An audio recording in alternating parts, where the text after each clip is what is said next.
이런 건 좀 어떻게 이제 좋게 표현하면은 조직의 적합도 혼자 일하는 사람이 아니라면은 네. 기본적으로 어느 정도는 갖추고 있어야 되는 영역이죠.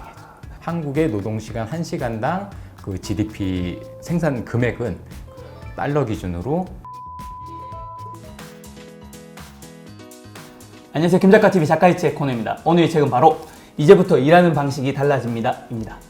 우리 위원님께서 LG 이제 그룹의 인사팀에서 네. 그리고 LG경제연구원에서 뭔가 인사라든가 보상이라든가 성과 이런 쪽 관련된 일을 하신 거죠. 예, 주로 이제 임원과 관련된 그 평가와 인사 그리고 보상 제도를 많이 다뤘고요.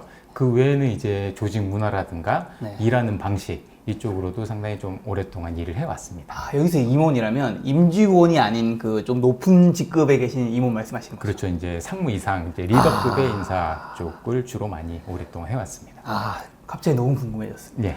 우선 임원은 몇 % 정도 될 수 있는 거죠? 산술적으로 계산을 해보면 네. 대부분 이제 전체 임원, 그러니까 전체 인원 중에서 임원은 말씀하신 대로 1% 내외인 것 같습니다. 현장직하고 이제 사무직 다 포함해서. 아, 예. 1%. 네. 임원 평가를 많이 하셨으니까 네네. 당연히 내부적으로 그런 것도 제가 알기로 그런 것도 조사한 걸로 알고 있어요. 예. 누가 임원이 되고 임원은 예. 어떤 특징이 있는가. 예. 임원분들도 잘 모르는 임원분들의 특성이 있을 수 있을 것 같은데 그쵸. 제가 이제 우연히 그 임원 인사 쪽을 담당하고 평가 쪽을 담당해왔기 때문에 드릴 말씀이 있을 것 같은데, 임원으로 되는 분들의 첫 번째 특성은 일단 일을 하는 사람으로서의 강점이 있을 것 같은데요. 이거는 과거나 현재나 미래나 저는 크게 바뀌지 않을 것 같습니다. 그 특성이 뭐냐면 바로 일 자체에 자신을 몰입시키는 능력인 것 같아요. 뭔가 일에 마음에 들지 않은 게 있고 그리고 이제 비판이 있을 수는 있지만 일단 일하는 그 순간만큼은 자신을 일에 완전히 몰입시켜서 일과 하나가 되는 능력. 이제 이런 사람들이 일단 임원으로서의 최소한의 자격이 있다라고 보고요. 예. 그 최소한 자격은 어떻게 보면 워커홀릭 이게 가깝다고 봐야겠죠. 약간 비슷하다 볼 수 있다. 네. 두 번째 능력은 또 임원은 스스로가 열심히 일하는 것도 중요하지만 말 그대로 리더로서의 역량도 대단히 중요합니다. 어떻게 보면은 부하들을 이끄는 리더로서의 능력인데, 아까 이제 처음에 몰입하는 능력이 과거나 현재나 계속 똑같이 요구되고 있다면 리딩하는 능력은 과거의 개념과 지금의 개념이 조금 바뀌고 있는 것 같아요. 오. 예전은 뒤에서 부하들이 달려나갈 수 있게 약간 채찍질을 하고 독려하는, 어떻게 보면 감독자이자 이제 이끌어가는 쪼는 사람. 예, 왜 역량이 더 강조가 됐다면 네. 지금 좀 달라진 것 같습니다. 예전에 이제 우리의 경제 성장 방식은 선진국의 그런 제품이나 이런 것들을 리버스 엔지니어링이라고 하죠. 거꾸로 분해보고 이거를 우리가 좀 더 싸게, 좀 더 빨리 만들어보자. 이런 그렇죠. 분명한 목표가 있었기 때문에 그런 식으로 달려나갔으면 되는데, 지금 이제 상당히 바뀐 게 우리나라도 많이 성장을 했고 우리 기업들이 어떻게 보면 앞서 나가는 그런 상황에서 지금 필요한 거는 부하들을 그냥 밀어붙이는 게 아니라 부하들이 어디로 달려가야 되는지 방향을 찍어주고 네. 그리고 그렇게 달려나가는 부하들이 일을 하면서 궁금해할 수 있는 어떻게 해야 하나요? 이런 것들을 해결해주고 방향을 제시해주는, 예전엔 감독자였다면 지금은 코치, 그리고 방향을 찾아주는 사람, 요 역량이 최근에 많이 강조가 되고 있고 최근에 임원이 되는 분들은 확실히 그 두 가지의 역량을 갖춘 분이라고 봅니다. 이런 건 좀 네, 그런 거에 뭐 어느 조직에나 있을 수 있겠지만 관계, 뭐 네. 라인 이런 것도 안 중요하진 않죠. 어떻게 이제 좋게 표현하면은 조직의 적합도, 그 조직에서 생활하는 방법에 네. 대해서는 사실 혼자 일하는 사람이 아니라면은 네. 기본적으로 어느 정도는 갖추고 있어야 될 역량이에요. 요건 이제 농으로 드리는 건데 네. 제가 인터넷에 보기로 임원이 된 사람들의 성향이 약간 소시오패스적인 성향이 있다 이런 글을 본 적이 있어요. 약간이라도 공감이 가세요? 어떠세요? 대단히 성과지향적이다라는 측면에서는 저는 그렇게 보일 수가 있을 것 같고, 어떻게 보면 자기까지 희생해가면서 일을 앞세운다라는 점에서는 관점에 따라서는 그렇게 그러니까 사람 관계보다는 일이 먼저다라고 볼 수 있을 것 같습니다. 사실 요즘에 코로나로 인해서 네. 많은 기업이 재택근무를 많이 굉장히 도입을 했잖아요. 네네. LG도 도입을 좀 많이 했나요? 대부분 그 LG 계열사에서 시행을 하고 있었고요. 지금도 일부 하고 있는 걸로 알고 있습니다. 재택이랑 하상회의 같은 거 했는데 네. 이게 제 주변 보면 뭐 좀 아수라장인 데가 되게 많더라고요. 네. 다 깔끔하게 될 것 같지만 이제 도입한 지 얼마 안 됐으니까 네. 실제로 좀 어떻게 평가하고 있나요? 사실 재택근무가 됐던 화상 회의가 됐던 저희가 이제 그런 거를 여러 가지 대안이 있는 것 중에 선택을 했다기보다는 네. 어쩔 수 없는 상황이라서 그쵸. 저희가 이제 할 수밖에 없었다라고 보는 게 이제 정확할 것 같고 네. 코로나의 확산 방지다라는 측면에서는 당연히 효과가 있었지만 그쵸. 과연 그것이 조직 측면에서 충분한 성과로 돌아왔는지 그리고 우리가 그것을 지속 가능하게 당장 바꿔서 계속 유지할 수 있는지는 네. 아직 상당한 그 의문이 있다고 생각하고 확실하게 그쪽으로 전환하기 위해서는 아직 많은 노력하고 연구가 필요하다라고 생각을 합니다.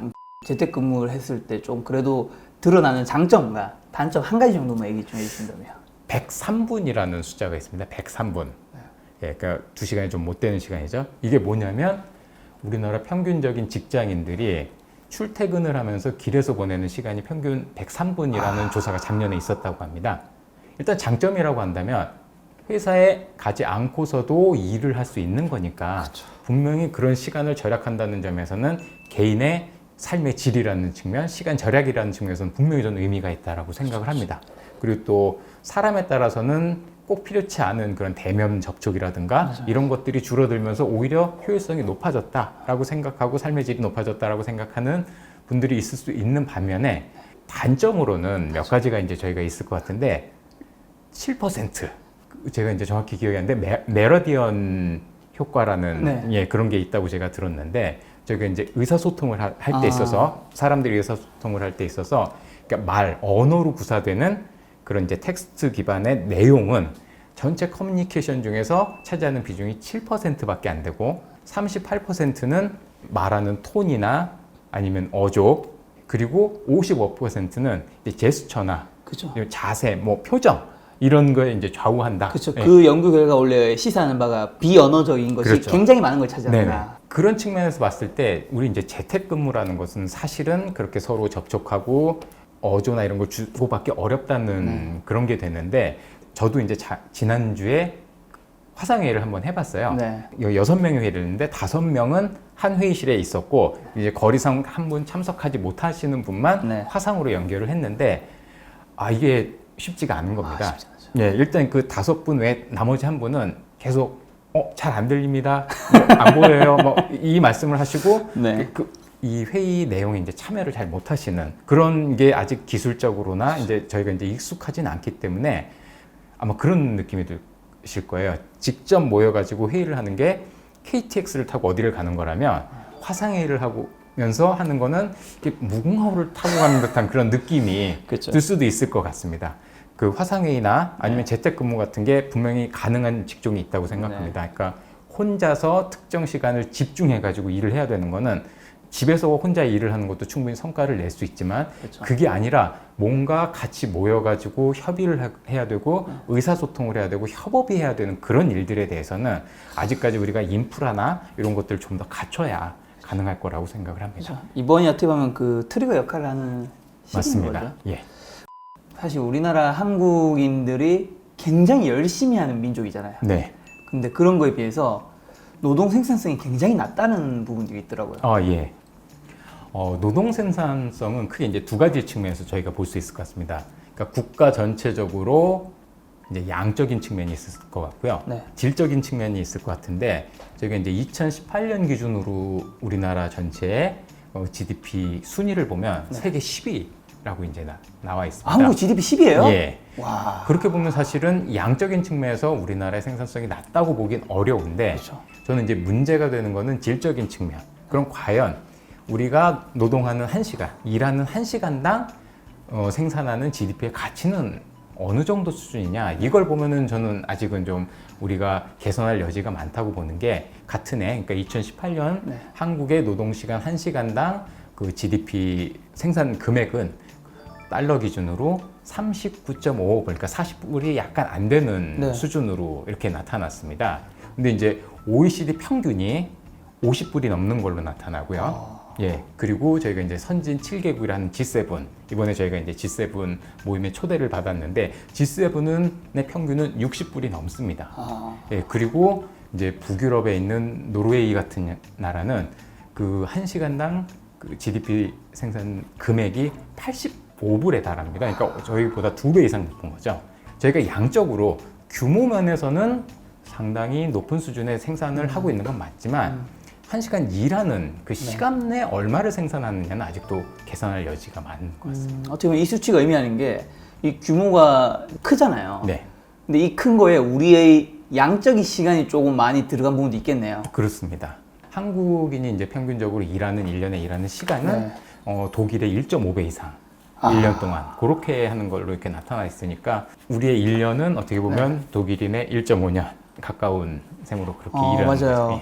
이 책에서도 여기 말씀하신 게 우리가 뭐 5일 정도 일하는 시간 대비 똑같은 결과물을 OECD 국가에서는 한 4일 정도 똑같은 시간이 들어가는데 성과는 결국 우리가 어쨌든 낮다는 거잖아요. 그렇죠. 예.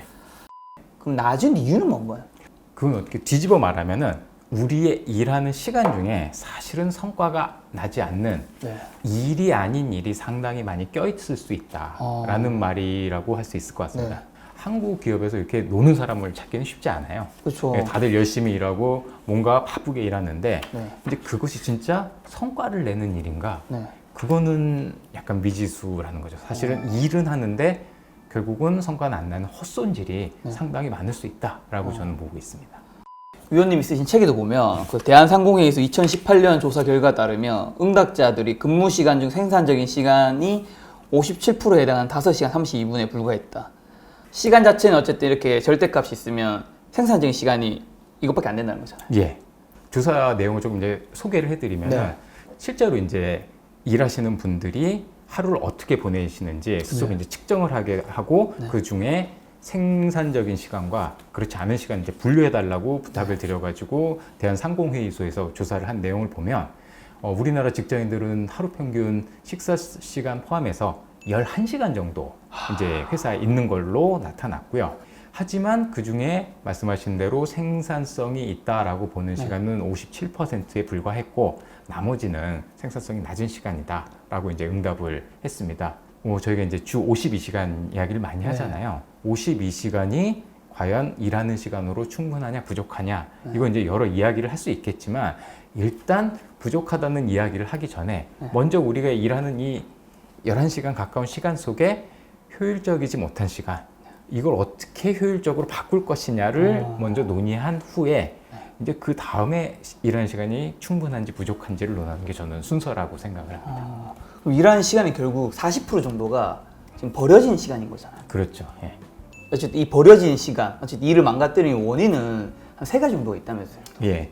저는 이제 크게 일이 잘못되는 거는 저는 그렇게 생각합니다. 누군가가, 그러니까 일하는 사람이 노력을 들여가지고 열심히 일을 하는데 그것이 조직의 성과로 이어지지 않을 때 그때가 어떻게 보면은 개인도 이 시간은 생산적이지 못하다라고 여겨지는 그거라고 그런 이제 낭비라고 생각하고 결국은 구성원들의 노력 이거를 연료 삼아서 일이라는 엔진을 통해서 돌려서 결국은 조직의 성과, 조직이 앞으로 나가는 자동차라고 했을 때 일이라는 엔진이 고장이 나면은 구성원의 노력이 엉뚱한 곳으로 가서 결국은 소리는 요란한데 자동차는 앞으로 나가지 않는 이제 그런 현상이 좀 발생한다고 생각을 하는데 이제 그런 현상을 일으키는 요소는 저는 크게 3가지가 있다라고 생각합니다.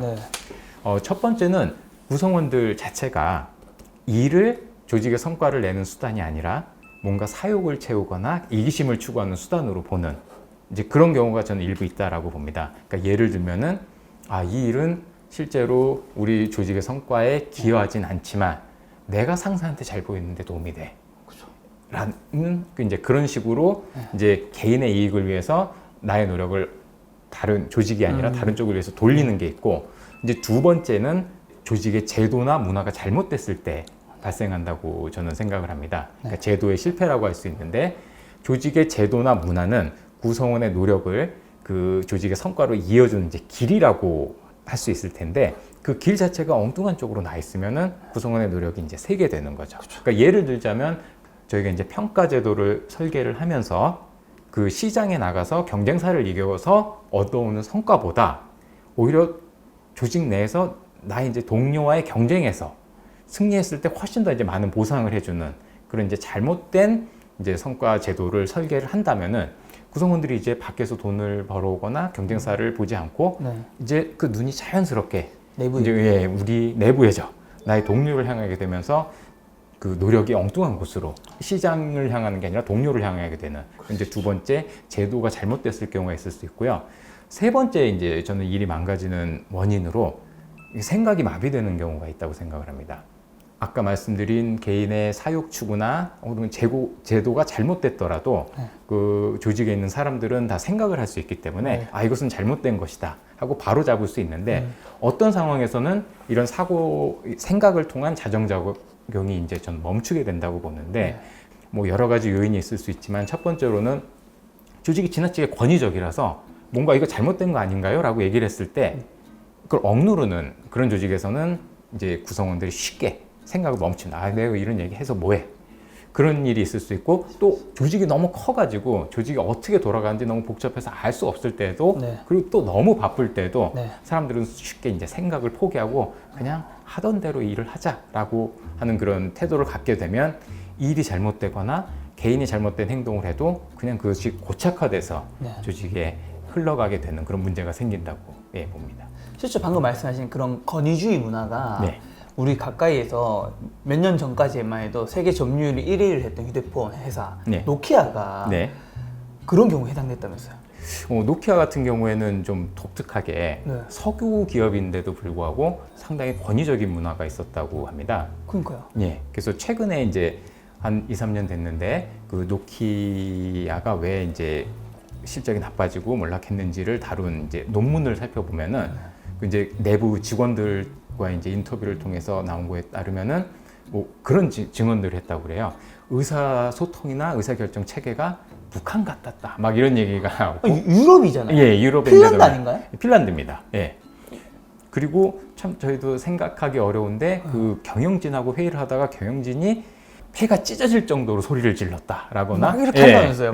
책상을 내리쳐가지고 막 접시가 뒤집혔다 막 이런 증언이 나올 정도로 어떻게 보면은 상당히 권위적인 서구 기업답지 않은 권위적인 문화가 있었는데 이런 것들이 뭔가 문제가 있고 이런 것들을 드러내지 못하는 하나의 원인, 그러니까 조직 내에 공포를 만들어서 그것이 이제 개선을 막았다라는 그런 그 연구 결과가 있었습니다. 어떻게 보면 임원진이 굉장히 권위적이고 위압적이고 독선적인. 참 재밌는 거는 뭐 결과론적인 해석이긴 하잖아요. 맞습니다. 사실 애플도 우리가 잘 알고 있는 이제 스티브 잡스도 그렇죠. 사실 이쪽에서 좀 해당되는 인물이잖아요. 굉장히 저 자서전을 다 봤는데 잡스가 결코 좋은 사람은 아니거든요. 장단점이 있겠죠. 그래서 그렇게 해서 그러니까 어떻게 보면은 구성원들의 생각을 막는데 본인이 더 좋은 생각을 가지고 있으면 이제 할 수도 있고 뭐 그런 뭐 여러 가지. 이제 제 지인 중에는 이제 해외에서 실리콘밸리에서 일하는 지인들도 있고 한국에서 일하는 지인들도 있는데 어쨌든 실리콘밸리가 좀 더 수평적이고 우리나라가 수직적이잖아요. 근데 이 들어보면 사람들은 이제 수평이 당연히 임직원한테 좋을 것 같고 당연히 편할 것 같지만 실제 회사의 성과에는 꼭 수평이 무조건 좋은 거라고 얘기는 하진 않더라고요. 맞습니다. 수직이 또 무조건 나쁜 것도 아니고. 일하는 사람 입장에서도 어떻게 보면 자기가 모든 것을 결정하고 책임져야 되는 것보다는 딱딱 정해주고 딱딱 목표를 지정해 주는 게 훨씬 더 편할 수도 있죠. 사실 삼성은 이런 딱딱 정해주는 이런 지시적인 것들이 굉장히 잘하지만 또 세계적인 기업인 거. 참 어려운 것 같아요. 정답이 있으면 딱 글로 그냥 무조건 가면 되는데. 다양한 측면이 있겠습니다.